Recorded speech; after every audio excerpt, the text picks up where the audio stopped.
Hello everybody, welcome back to the HardReset.Info channel. In today's video, I'll show you how to disable all notification sounds on Discord.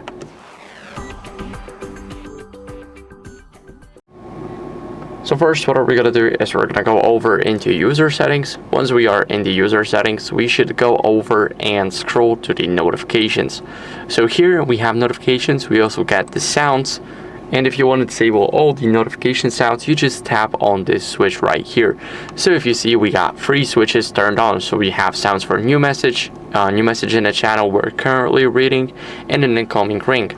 So we can tap on this switch, click with our left mouse button, and as you guys can see, all of those 3 switches are gone. There's no notification sounds, and that's how you guys can easily do it. So thank you for watching. If you enjoyed this video, then make sure to leave a like, subscription, and a comment, and I'll see you in the next one.